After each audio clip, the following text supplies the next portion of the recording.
தரிசனம்.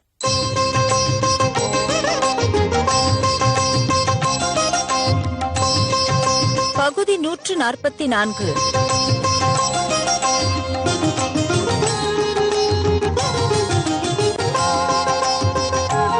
பரகாலன் பகர்ந்த 10.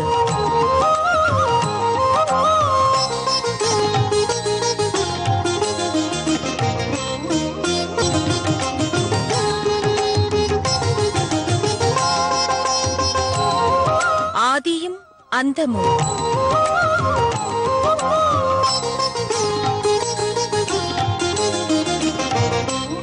சிவப்பதியான சர்வேஸ்வரனாலே மயர்வர மதிநலம் அருளப் பெற்றவர்கள் ஆழ்வார்கள்.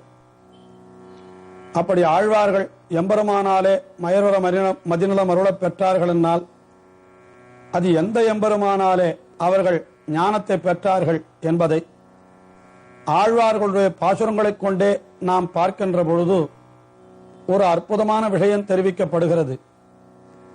ஆழ்வார்களிலே தலைவரான நம்மாழ்வார், அவர் ஞானப்பிரானை அல்லாலில்லை நான் கண்ட நல்லதுவே என்று அந்த ஞானப்பிரானான வராகப் பெருமான் தான் தனக்கு அருள் புரிந்தான் என்பதாக திருவிருத்தம் என்கிற திவ்ய பிரபந்தம் அதில் செய்கின்றார். அவருடைய முதல் திவ்ய பிரபந்தம் திருவிருத்தம்.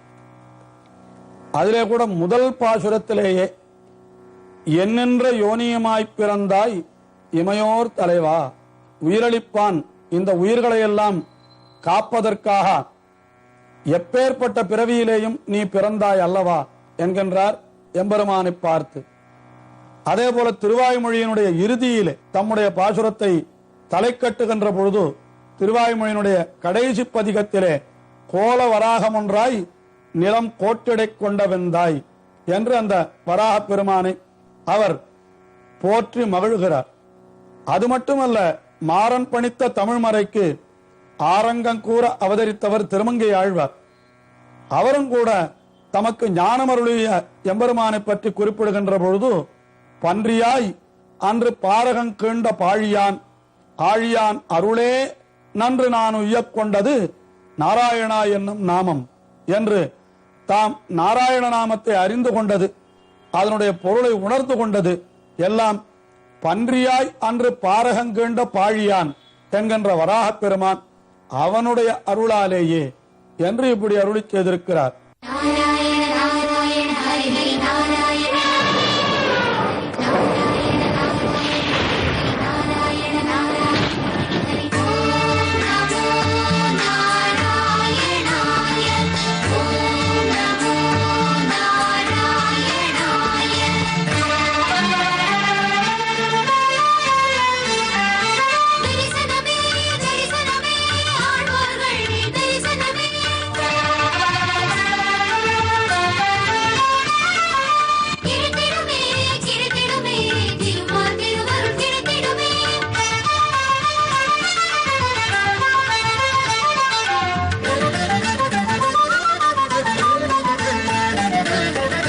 தரிசனம் காண வாருங்கள் ஆழ்வார்கள், தரிசனம் காண வாருங்கள்.